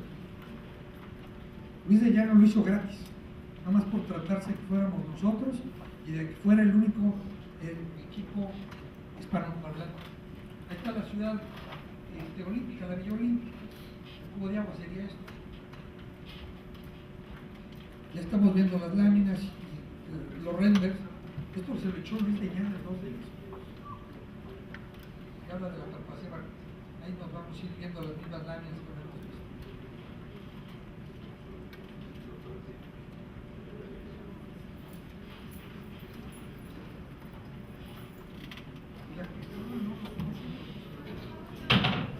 A ver, lo van a poner. Si se puede. Pero si no, nos vamos rápido, Prieto, porque si no, la segunda parte no la vamos a poder cumplir entera. Esto les va a mostrar un poco qué pasa con la propuesta que hacíamos del techo. Y verán por qué era absurdo que alguien pensara en cubrir el nido con este sistema. Miren, esto es lo que pasaba. Las hojas se abrían apoyadas en la parte de abajo de estos espejos de agua. Ahí está el bowl de concreto en que metíamos al estadio. No tenía mucha ciencia. Lo que era interesante era la cubierta.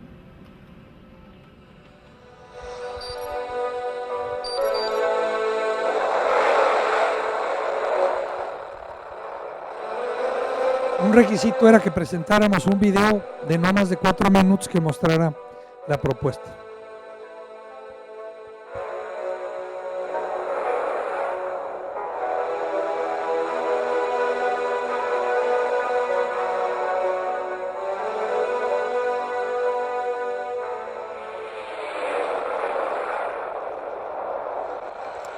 El tema chino del yin yang estaba en la cubierta.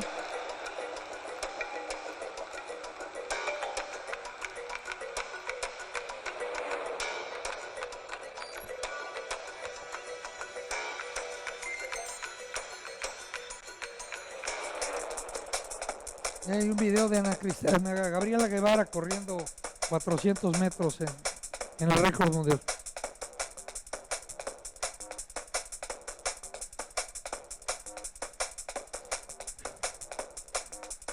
Aquí acaba.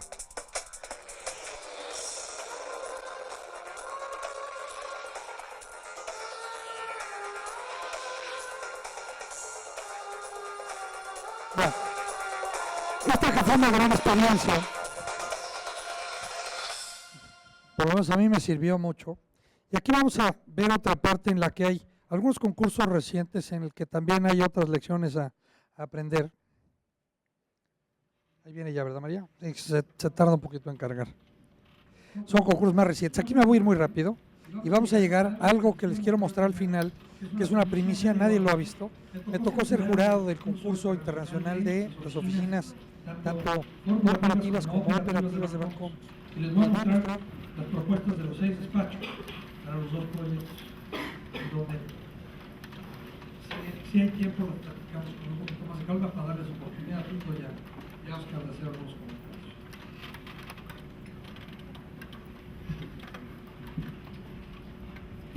En manos de la tecnología. No, son transparencia tecnológica y rápida.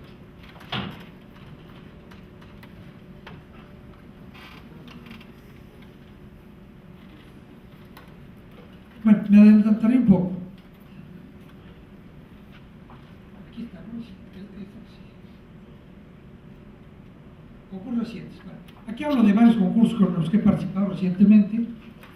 Algunos, este es un concurso en Beirut. Y lo muestro porque hace rato platicaba yo una cosa que es simpática. Nosotros nos matamos haciendo una propuesta, invertimos tiempo, dinero, mi hermano es embajador de México en el Líbano, me puso en contacto con este concurso, decidimos entrarle. Aquí están las láminas, lo de menos es la propuesta.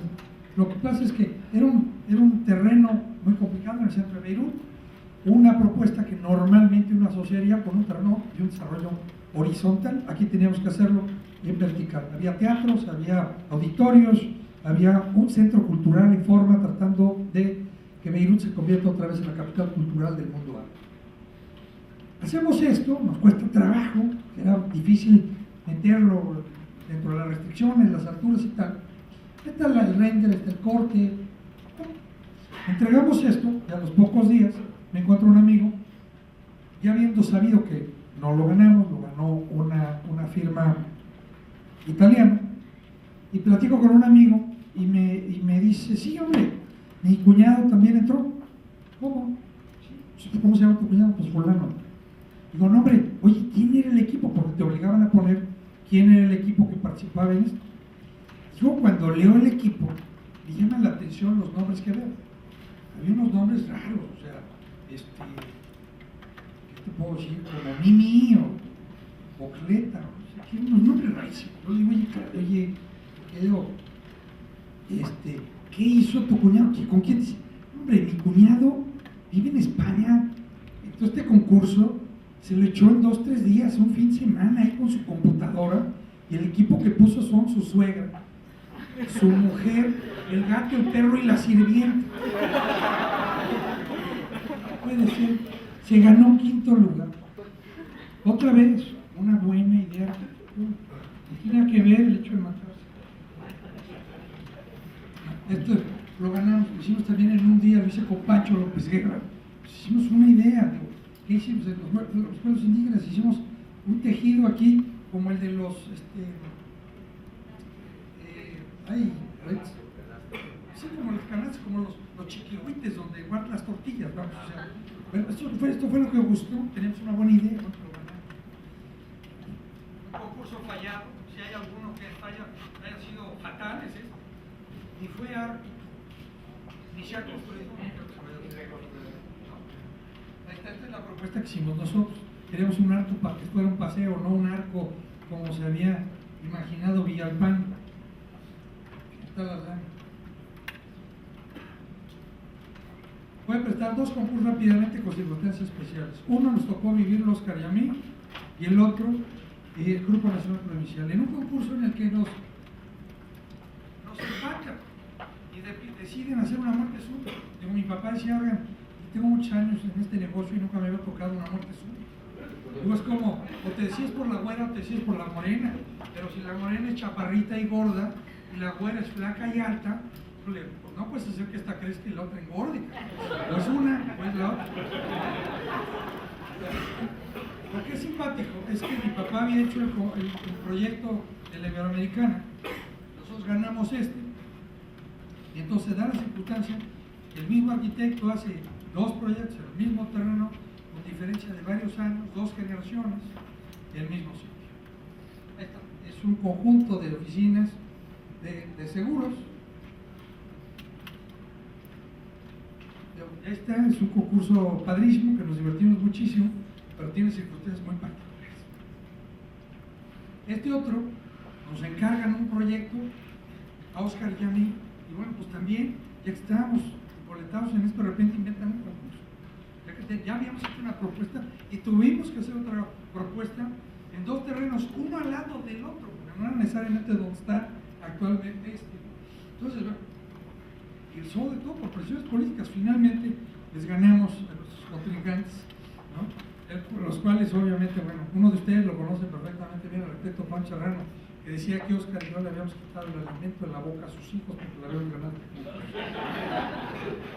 Y entonces, bueno, hicimos una que otra broma divertida con el museo, y ya lo vemos. Bueno, aquí, obviamente que siempre hay una gran responsabilidad, no solo por lo que implica el concurso, el programa, sino cómo responder ante las exigencias del cliente, cómo reaccionamos ante la posibilidad de que nuestra participación en un concurso realmente tenga un impacto en la arquitectura y en la manera de ejercer la producción. Entonces aquí hablo de algunos de ellos. Hay obviamente los de estudiantes de arquitectura, he sido jurado en los últimos 12 años, las bienales de arquitectura en donde participé aquí con algunas gentes de Monterrey, Helio, Eduardo, que está por aquí, en fin, divertido. Y estos otros donde me invitaron también a la Plaza de Escultura Bicentenario en Monterrey, en el cual pues, tuve la suerte de participar con Ricardo, y en donde, bueno, esperemos que algún día se haga. El privado, aquí me voy a referir al de Vancomer. Muy rápidamente, es complicadísimo, es muy grande como concurso. Son dos proyectos, la torre operativa y la torre corporativa en la Ciudad de México. El banco invita a 6 firmas en México y en el extranjero como un reflejo de algo que ya habían hecho en España, que ganan, por cierto, Herzog y de Oro, el de Madrid, el de España. Entonces, bueno, aquí están quienes participaron: Foster & Partners, asociada con Pablo Serrano, Legorreta con Richard Rogers. Aquí lo divertido es que invitan a Rogers por un lado y a Legorreta por el otro. Rogers dice que no. Ricardo le habla a Rogers y dice: vamos a hacer, nos vamos a divertir. Lo convence y participa con nosotros. Esquimo, que participan con un despacho chiquito de 2 muchachos de México, que yo no había oído hablar de ellos, no quise nada, sino que nadie sabía qué habían hecho, fuera de unos edificios departamentales en Acapulco. Él se asocia con Kendall Hitton y asociados, Javier Sordo Madaleno con Gensler y TEN Arquitectos y Enrique Participación. Yo nunca había vivido una organización, una estructura de un concurso como este, maravillosamente bien hecho. Y aquí voy a tocar un punto que no había tocado en los otros concursos. El nivel de seriedad está dado no solo por la organización, sino porque la entidad que convoca, en la mayoría de los casos, paga los gastos de lo que representa este concurso. En el caso del concurso de Atenas nos pagaron 40.000 dólares, 30.000 dólares. En el caso de Beijing nos pagaron 50.000 dólares. En este caso les pagaron 100.000 dólares. Entonces eso habla de la seriedad y la formalidad. Y como les decía yo, hay otro concurso en donde participan estos despachos y gana finalmente Herzog de Neuron, el de Madrid. Se presentan el proyecto de la torre corporativa y el proyecto de la ópera. Lo que les quiero decir es que, nos dan una matriz de 75 variables que había que calificar con una calificación y justificar cada una para los 6 concursantes, lo cual era una tarea titánica absolutamente, porque se te agotan los argumentos, estás en el primero y ya no sabes qué decir en la siguiente calificación. O sea, permítame. Edson, el proyecto de Foster & Partners. Les voy a enseñar 3 láminas muy rápidamente. No las quiero juzgar, nada más enseñárselas rápidamente. Una de las mejores presentaciones que he visto jamás en mi vida de un proyecto, maravillosamente bien hecho. 5 láminas, maravilloso, buenísimas. Esto es lo que hizo Foster. Todo el proyecto, el corte, con toda una serie de soluciones sustentables. Ahí están las plantas, las perspectivas, el corte, ahí está la vista en la torre. A mi manera de ver, este es el proyecto más completo y el que mejor cumplía las expectativas del banco. Aquí está el de Ricardo Legorreta y Richard Rogers. Este era el que más me gustaba a mí. Plásticamente era el más interesante. Tenía 2 o 3 pequeños detalles, que era, se pasaba en altura y costaba 15% más que los otros. Ahí está la torre, está Ricardo, y por acá anda Rogers. Está la planta.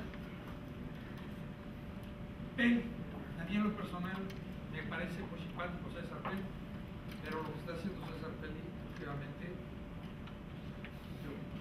no va a dar. Esto me parece malísimo, pero les voy a decir por qué me parece mal. Primero que nada, porque las láminas son las peores que he visto. Ni yo de estudiante presentaba unas láminas tan malas. Y les estoy enseñando esto porque las otras no las pude bajar, ni siquiera son imágenes. Son unas láminas fatalmente hechas, pesadísimas, muy pobres. El edificio es un paralelepípedo de cristal con las fachadas inclinadas. Este, para mi sorpresa, es de estilo. Un edificio con una planta caprichosísima, con una solución estructural que ellos decían que era muy buena. A mí me parece que la planta tenía muchas complicaciones y muchos problemas. Ahí están las imágenes de la fachada, cómo se relacionaba con la Torre Mayor. Este es el de Javier Sordo. Javier Sordo nunca había hecho un edificio de oficinas y muchísimo menos un actor. Se asocia con Gensler, perdón. Y Javier produce lo que sabe hacer muy bien, una forma y una escultura. Le pone una piel y esto es el edificio que produce. Se basa mucho en la arquitectura de interior, que se le da muy bien a Javier, pero realmente, operativamente, la torre no ofrecía mucho. Este es el proyecto de Enrique Norte, que a mi juicio era bastante bueno, una torre muy bien estudiada, con un núcleo exento totalmente, la torre libre, limpia, con una serie de jardines y de plazas públicas en las alturas. Ahí están viendo el corte, están viendo lo que sucedía con la torre. Me parecía particularmente interesante. Aquí está el núcleo hacia atrás, la torre allá adelante, aquí estaban los baños, las escaleras, todos los pasos de servicio. Y aquí está la torre operativa. Me voy rápidamente. Había el centro de datos, un centro de cómputo. Aquí está otra vez en orden. El orden en el que los muestro no es otro sino el que en el que se fueron presentando. No tiene nada que ver en el orden en el que fueron rankeados, ni por mí, que fui el arquitecto del banco, ni cómo quedaron finalmente. Esta es la propuesta de Serrano, de Foster, en un terreno en Polanco. Hacen una torre completamente introvertida, una fachada que es más Serrano que Foster. Esta es la parte interior. Este es el de Legorreta y Rogers. Aquí les quiero destacar la mano. Hay un pobre tullido que dibuja en la oficina de Rogers, que no es creíble. Es unos dibujos verdaderamente, vamos, ellos no presentaron un solo render hecho con la computadora como los entendemos nosotros. Estos están hechos a mano por una persona que dibuja y idearon un programa para poder producir esto. Pues es verdaderamente impresionante. Vean más este dibujo. Esta es la planta de Ricardo y de Richard Rogers. A mí me parecía realmente muy interesante y tenía muchas posibilidades, aunque finalmente eran dos cuerpos. El centro de cómputo estaba en la parte de abajo, había una torre alta, un cuerpo bajo, había una serie de espacios muy buenos que habían producido. Este es el de Peli, vean las láminas, vean las placas. Así son las del edificio de la torre corporativa, malísimas. El núcleo es igual, hazte cuenta que reprodujo el otro y lo trajo aquí, nada más que es más chiquito. Otra vez un corte en el que trato de mostrar esto, corte por fachada. Y este es Skidmore. Skidmore que produce una imagen de unos precolados en el que otra vez le valió absolutamente gorro la orientación, qué pasaba, como para salir del paso, ¿no? Produce esta planta y la muestro porque es la planta baja. Un centro operativo que tiene aproximadamente 6.000 o 7.000 empleados. A mi manera de ver los espacios, este es el vestíbulo, los espacios para entrar que confluyen todas esas serie de gentes a la entrada o a la salida, me parecían particularmente pobres, muy pequeños. Esta es la planta, esta es la figura, el render era bastante malo. Y este es el de Sordo y Gensler. Las plantas eran muy buenas, los alzados fatales, pero un edificio que parece que se va a caer para una institución financiera, bancaria, que debe dar una imagen de solidez, me parece que la mayor, ¿no? Ven, ahí está render. Vean esto, no sabes si se va a caer para la derecha o para la izquierda. Este es el de Norte. En lugar de poner la torre vertical, ahora la costa. Bastante interesante. Ahí lo están viendo. Unas plantas muy buenas, muy grandes. Es un volado muy atrevido. Pone el centro de cómputo en la parte de abajo, lo cual no le ganó muchos puntos con el banco. A pesar de que el banco después cambió de idea y se llevó el centro de procesamiento de datos. Y finalmente gana Ricardo Legorreta la torre corporativa con Rogers. Ahí está el render oficial que han manejado. Y aquí les platico una cosa. El banco, otra vez, quería tener un edificio de Skidmore, como diera lugar. Entonces, ¿qué hacen? Después de que fallamos, después de que evaluamos y dimos nuestra recomendación, el banco va y los vuelve a invitar a un concurso en el que no le dice a nadie por qué hace dos cosas. Compra más terreno en cada uno de los dos sitios por terceras personas para que no se sintiera que hubiera especulación, y les pone a hacer otro proyecto. Legorreta cambia el proyecto porque en lugar de tener 10 o 12 sótanos para abajo, hace menos. Y gana Skidmore con este proyecto que no tiene nada que ver con el que vieron, porque el banco quería un proyecto de Skidmore. Y estos son los dos ganadores. Bien, con eso concluyo, y lo que quiero es invitarlos a reflexionar sobre la posibilidad de participar en concursos. Como dije al principio, se ganan pocos, se pierden muchos, pero lo que pierde uno, lo gana uno en experiencia, en aprendizaje, y todo mundo tenemos que estar dispuestos a entrar. Es una manera de trabajar que va a ser para ahorita y para el futuro. Muchas gracias.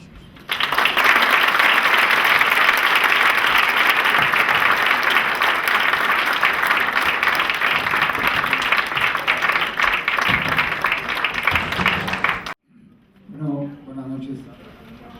Particularmente quiero, antes de iniciar cualquier diálogo, felicitarte por esta exposición.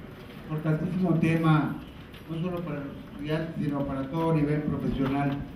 El tener el músculo permanente de la actividad de los concursos para verdaderamente realizar obra arquitectónica. Debo decirte que con toda la facultad con que pusiste, me parece sumamente interesante la forma en que categorizas cada uno de los diferentes esquemas de concursar, de no concursar, sobre todo el hecho de que cuando se concursa te tiras al vacío porque no sabes si vas a ganar o vas a perder.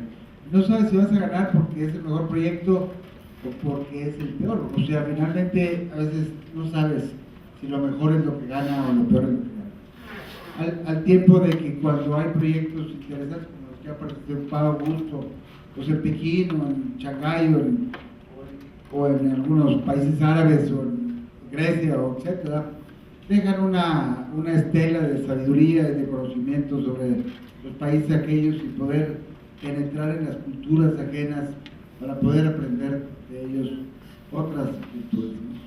Y que pueden servir en el campo académico para cuando tienen un trabajo profesional trabajar de esa manera. Pero al margen de esto, yo nada más lo quiero dejar aquí como debate, que el hecho de trabajar en un concurso es hacer músculo para los proyectos, pero que cada proyecto personal debiera de ser como un concurso, aunque no tenga uno concursante al frente, sino trabajar contra uno mismo, que eso es importantísimo en el quehacer arquitectónico. Y entonces creo que cada oportunidad que tenemos de hacer cualquier tipo de obra pequeña o grande tiene que ser un reto contra ti mismo, para que aquello verdaderamente en la ciudad, el medio, el entorno se favorezca con la propuesta arquitectónica a la que va dirigido. Justamente Augusto señalaba algunos fatales ganadores y algunos afortunados también, sin duda, pero el riesgo que corre una ciudad con los concursos también es importante, que cuando es una asignatura de un proyecto que hay que trabajarlo con una depuración total para que aquella obra quede y sea permanente a través del tiempo. Gracias. Gracias, Oscar. Yo creo que lo que tú comentas es importantísimo. Al final de cuentas, esto es un poco como el golf, ¿no? Estás jugando contra uno mismo, independientemente que tengas contrincantes. Y el hecho de que tú seas capaz de concentrarte, como mencionaba Benjamín, atinadísimamente, que muchas veces más importante que la propuesta es diseñar la estrategia por la cual te planteas cómo ganar, cómo llegar al objetivo que tú te planteas. Me parece que es ese ejercicio en el que tú hablas de ejercitar el músculo y estar listo para cuando tengas un encargo que no necesariamente es un concurso, ¿no? Correcto. Mira, yo también quiero felicitarte. Lo que más me gusta de lo que hemos oído hoy en la noche es que, desgraciadamente, nuestra cultura en México todavía está muy en pañales. Creo que grandes experiencias que tú tuviste fue salir fuera de México. Las veces que hemos concursado aquí en México hemos tenido una bola de decepciones, estamos conscientes de las cosas que hemos concursado, en donde el último con seriedad es el que provocó el concurso. Desgraciadamente y especialmente, sobre todo cuando es el gobierno el que los lleva a cabo. Entonces es muy interesante lo que estamos viendo aquí. Provoca que el Colegio Arquitecto, la Academia de Arquitectura, trabajemos por formalizar esto bastante más serio, en donde no nada más el que concursa sirve, el arquitecto que sirve de jurado. Ahorita están los jurados en manos de gentes que no tienen el profesionalismo, y me encantó todo lo que presentaste, porque eso nos hace que levantemos la cara y tratemos de hacerlo esto con más dignidad.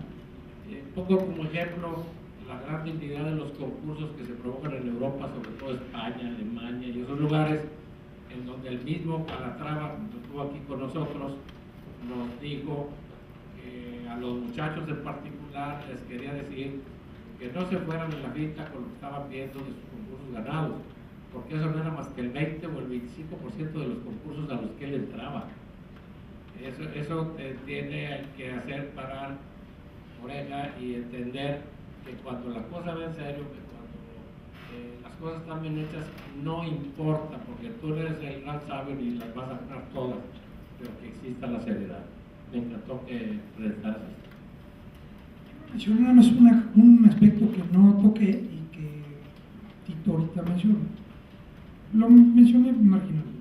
Por ejemplo, en la organización de los dos concursos internacionales, y están básicamente basados en la práctica que se sigue en Europa, hay esta costumbre que hace que los concursos se den en dos etapas, básicamente. La primera es, cuando es un concurso abierto, es un concurso internacional, se abre a que todo el mundo pueda participar, lo cual me parece que está muy bien. Pero ¿qué hace? Hay una primera parte en la que tiene un costo para quien participa como concursante muy pequeño, porque es presentar sus credenciales.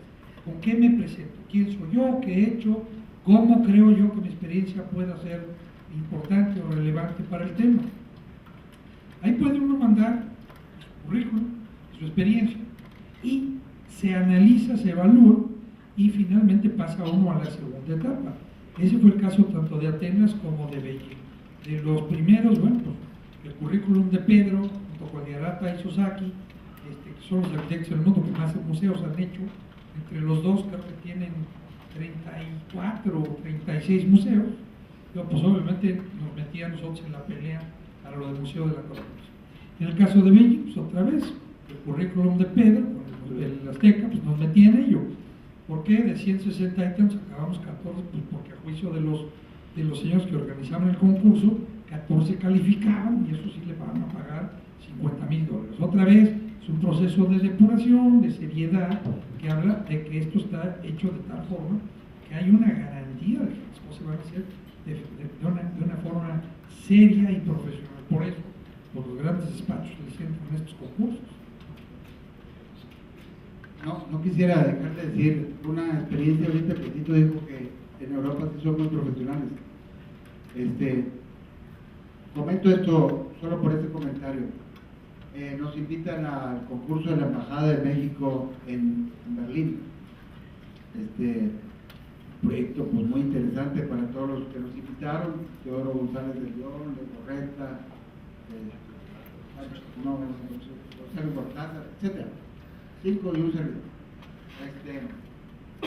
Nos invitan, le metemos todas las ganas, vamos 2 o 3 veces a Alemania para revisar lugares. Estuvimos en la Secretaría de Desarrollo Urbano de Berlín. Pensé que la Secretaría de Desarrollo Urbano de Berlín era como los alemanes, así de limpia y ordenada. La de aquí, mucho mejor que la de Berlín, para ser sincero. Vidrios rotos, papeles pegados por todos lados, un desorden brutal. Cosa que me dejó, ya sé, esa experiencia. Lo platico como experiencia de los concursos internacionales. Una vez que entregamos los trabajos, pudimos presentarlos uno a uno de los concursantes directamente con el jurado, con quienes participaban. Íbamos presentando de la forma que cada quien queríamos, íbamos presentando el proyecto, dejando afuera a los demás concursantes. De tal suerte que pasan todos, a mí me toca X número de lugar para la presentación. Ya al final de los que habían pasado, o cerca del final, presento, y de alguna imprudencia sale del jurado emocionados de que, bueno, yo básicamente de que habían hecho comentarios muy positivos, muy favorables. Pues ya le hiciste completamente con el proyecto, será tuyo. Incluso por ejemplo el embajador de México al margen de otros jurados. Bueno, hoy me vine feliz de Monterrey esperando que aquello resultara, donde me entero de la gran discusión que tiene todo el jurado completo, se juntan y resulta que dice la secretaria de Desarrollo Urbano de Berlín, dice, no, los proyectos están muy buenos, pero nosotros lo que queremos es a Legorreta, lo demás es lo de menos. No, pero no se trata de eso, aquí el ganador fulano. No, lo que queremos es el arquitecto Legorreta. Entonces, ¿para qué fue el concurso? Dijo, no, dijo, esa era otra cosa, pero lo que queremos, yo lo que quiero es el Legorreta. Legorreta casualmente había entregado un terrible proyecto espantoso, que seguramente no lo hizo él, de una calidad muy ajena a lo que hace normalmente Legorreta, y pues se metió en un aprieto la Secretaría de Desarrollo Urbano, porque el proyecto era fatal, el jurado no le permitió a la secretaria allá de Desarrollo Urbano de Berlín. Dice, bueno, pues, ¿quién es más famoso de todos los arquitectos? Pues el que le sigue es Teodoro González. Bueno, que lo dan a Teodoro González de León. Ese es un gran esfuerzo nacional, internacional y entre alemanes también, para que se entienda que este no es solamente un problema mexicano. Y ya que platicas eso, ahora vamos a platicar del terremoto, ¿no? Es que cuando se vino el sismo en México, el gobierno del Estado federal crea un concurso de monumento de la Plaza de la Solidaridad al pueblo de México por el sismo. Y nos metimos 7 arquitectos, colegas de aquí en Monterrey, aquí andan 3. Y resulta que ganábamos de todas, el jurado era el arquitecto Mario Pani, se pelean con la autoridad del Distrito Federal, porque el Distrito Federal lo único que quería era destrozar el concurso para poder hacer unos centros comerciales y un edificio ahí, y pues la forma era destrozar eso para usar ese terreno. Entonces provocó un problemón bárbaro y fue donde nosotros quedamos con un sabor de boca que dijimos, ¿cómo, de qué manera podremos hacer que nuestras autoridades, gobiernos, o en ciertos momentos, bueno, sí la ganamos, no nos la dieron, y en qué forma sucede eso, o nos ha sucedido en concursos de empresas privadas, en donde no existe la seriedad, como los de Alemania? ¿Cómo? Me gustaría, tú que tienes mucha experiencia, ¿qué nos puedes aconsejar? Porque la verdad es que sí, tenemos que concursar, no hay de otra. Yo diría que hay varios elementos que le confieren a cualquier certamen de arquitectura ese grado de credibilidad y de seriedad. La primera está dada por quién es la entidad que convoca un concurso. ¿Qué autoridad moral tiene esa institución para constituirse en un cliente que pide, solicita un trabajo? La segunda es que los objetivos o lo que se pretende con ese concurso sean muy claros, que estén particularmente bien definidos, con metas y objetivos o logros que pretende obtener de un concurso de este tipo. La tercera es que esté dispuesto a formar o a nombrar un jurado, el cual se vuelve una parte indivisible y sobre todo importantísima para que todo aquel que queramos participar veamos en un jurado un cuerpo colegiado, serio, con los atributos y la calidad moral como para poder pensar que son capaces de juzgar un trabajo que estamos presentando. La cuarta sería el hecho de que quien lo convoque esté dispuesto a apoyar a todos aquellos que van a hacer ese esfuerzo, que le van a invertir tiempo, pagando esos gastos. Eso, de alguna forma, hace que el concursante sienta que su trabajo está reconocido de antemano, que esté compensado. Nunca, por lo regular, las aportaciones que hacen para solventar esos gastos realmente se equiparan a lo que uno tiende a gastar.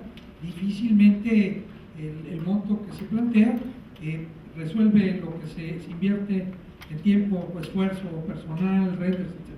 Pero esos elementos de alguna forma pueden darle a quien pretende concursar un cierto grado de confianza o un nivel de confort por el cual dice, bueno, voy a medir mis fuerzas.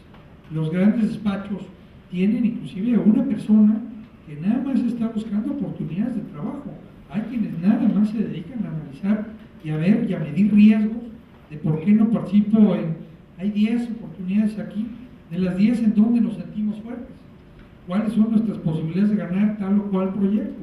Y lo miden también en función de cuánto le invierto por cuánto voy o puedo aspirar a ganar.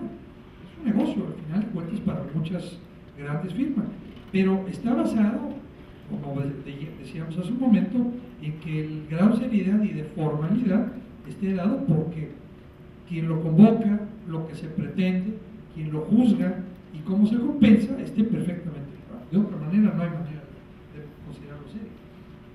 Claro, y ahí yo haría una pregunta, Augusto, que es la siguiente. Me gustó mucho algo que dijiste. Que está concursando, que somos nosotros los profesionistas, estamos arriesgando mucho porque a lo mejor mañana ya no tienen ni para comer, ya no me tratan la lana. Pero, ¿por qué no el que está provocando el concurso? Yo no te digo que te pague el 100% de los gastos, pero que arriesgue. Si tú estás arriesgando, que también ellos arriesguen algo, ¿no? Ese es el caso de los 3 concursos que mencioné, que había una cantidad importante de dinero. Quizá no sé qué le costó a Foster, o qué le costó a Rogers, o qué les costó a los demás. Estoy seguro que Pelis le quedó dinero en la bolsa.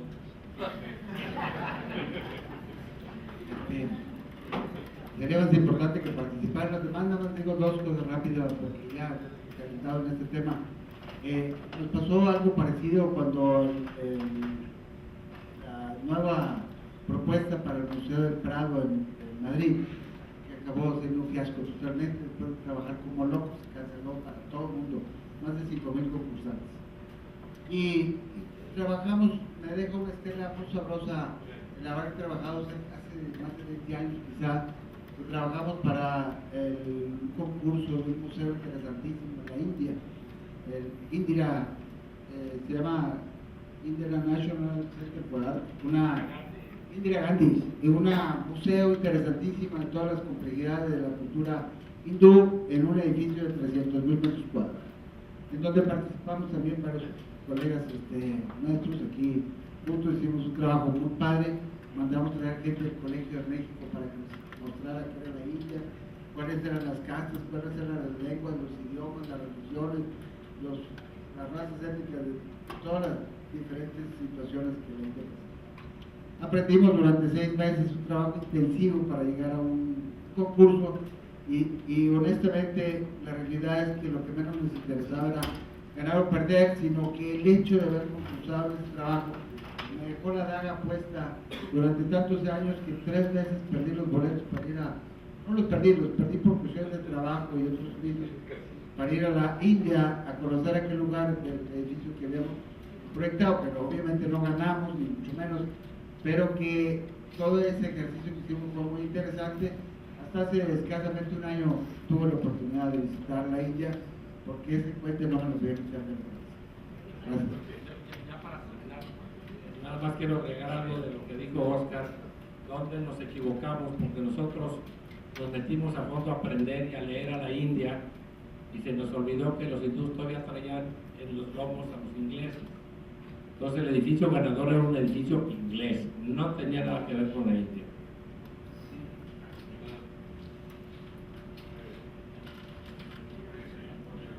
Sí, si hay alguna pregunta, quiera participar el público. Sí, claro. Si me permiten, yo quisiera agregar algo, viendo que no hay muchas preguntas. El asunto de los concursos es un tema que sí nos preocupa mucho aquí en Monterrey, y si mal no recuerdo, hace como unos 6 años yo intenté a través de la academia generar un documento que pudiera ser un referente y que se gestara como una estructura de orden para los concursos. Casualmente, a mí me sorprendió mucho cuando Julieta nos comentó de esta reunión. Exactamente en diciembre o en noviembre pasado nos hemos estado reuniendo un grupo de arquitectos para generar una metodología de concursos. Creemos que es muy importante, y si la academia tiene como fin velar por la buena calidad y por el desempeño, sobre todo de la arquitectura, nos parecía importante como un proyecto, ya sea dentro de la academia o por fuera, que un grupo de arquitectos más o menos de referencia firmara un documento, un pacto de caballeros o de damas, también hay que incluir a las damas, donde en base a un honor, un código de honor, uno entra a un concurso siempre y cuando se cumplan 10 reglas, y si no se cumplen las 10 no entras.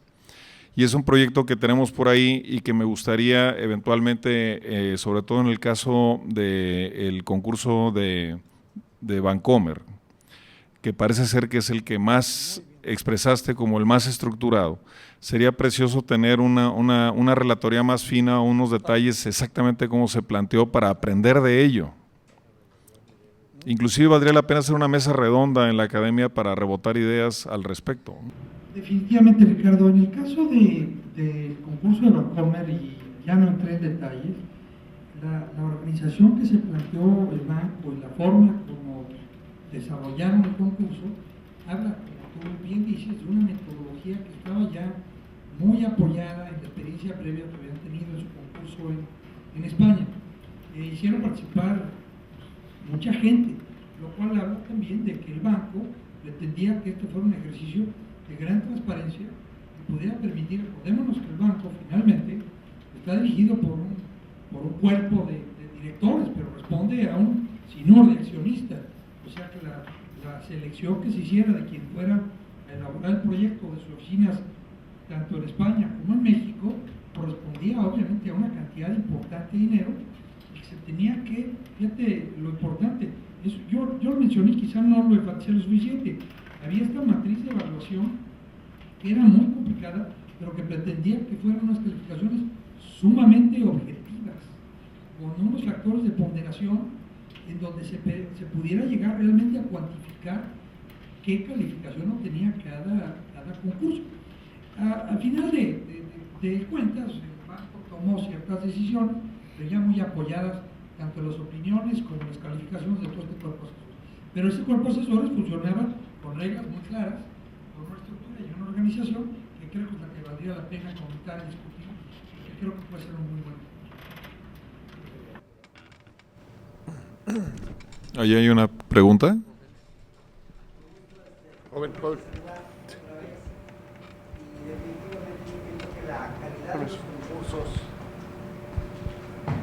En realidad depende de la calidad de los jurados. O sea, definitivamente antes de entrar a un concurso yo creo que tendremos que analizar quiénes son los jurados para que igual sean gentes de criterio, sean gentes de conocimiento, sean honestos sobre todo, y entonces poder evaluarlo. Y la otra que es muy importante, ya un poquito más acá, regional, hablando en México, creo que deberíamos de unirnos tanto el Colegio de Arquitectos, toda la federación, la academia y demás, para seguir pugnando para que esa ley de obras públicas que tenemos, que desgraciadamente nos junta proyecto con obra, imposible evaluar de esa manera, cada quien presenta lo que quiere, te piden análisis hasta del lápiz y del papel que vas a usar, o sea, que pugnáramos lo más pronto posible por dividir y poder crear realmente una ley de obras públicas que considere el proyecto, obviamente, como una necesidad antes de lanzar a concurso.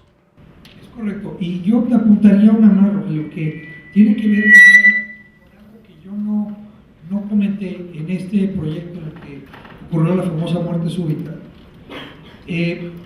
Éramos 8 concursantes. Finalmente, en una de las reuniones, nos volteamos a ver los 8 concursantes, como seguramente les ha pasado a todos ustedes aquí, y llegamos a la conclusión, frente del cliente y enfrente del gerente del proyecto, de que este debía ser un concurso de ideas, no un concurso de honorarios. Eso es lo que nos pasa muchas veces en los concursos en los que intervenimos los arquitectos.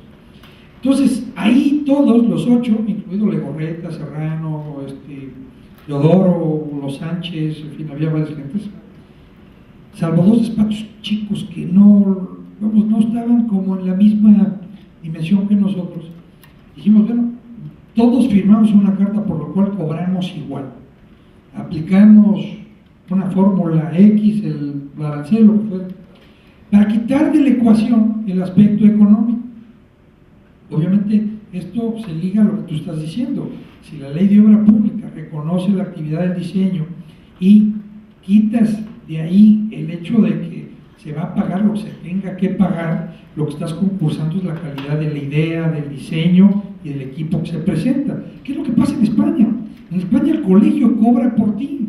Entonces el arancel ya está establecido. Hay una fórmula y una mecánica clarísima.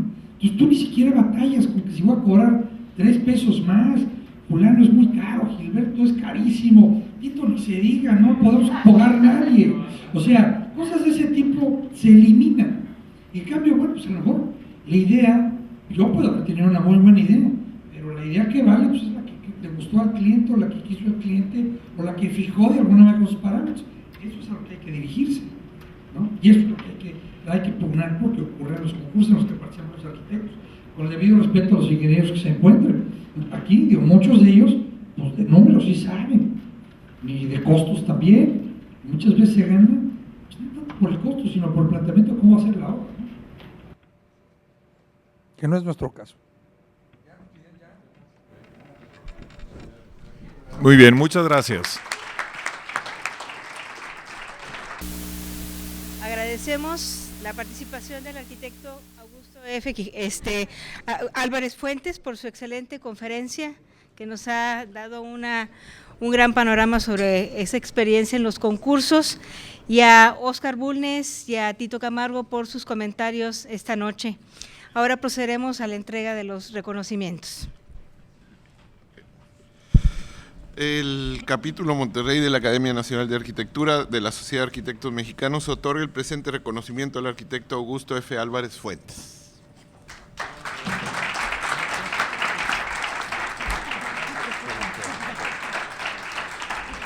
Igualmente, por su participación, a los arquitectos Óscar Bulnes Valero y José Ángel Camargo Híjar, por sus comentarios. Muchas gracias.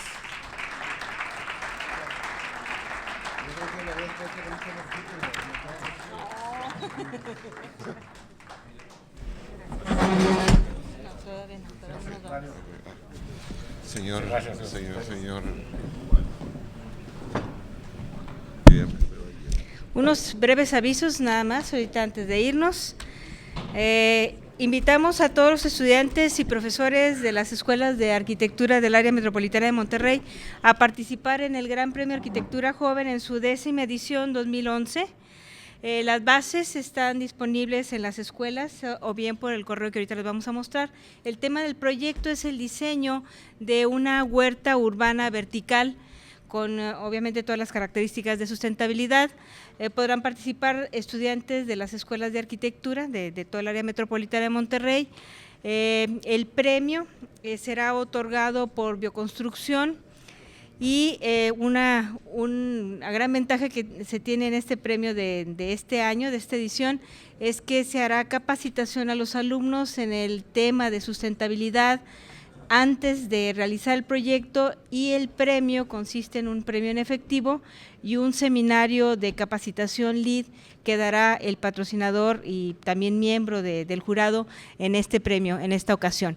Los informes, si alguien quisiera saber más de la convocatoria, de las bases que tenemos para este concurso, se encuentran en el correo de la academia, correo@anamty.com. Y con mucho gusto enviaremos las bases, o si no, a través de las escuelas. Los directores de las escuelas tienen la información en disco y ya se ha publicado por ahí también en póster lo que van a ser las características del concurso.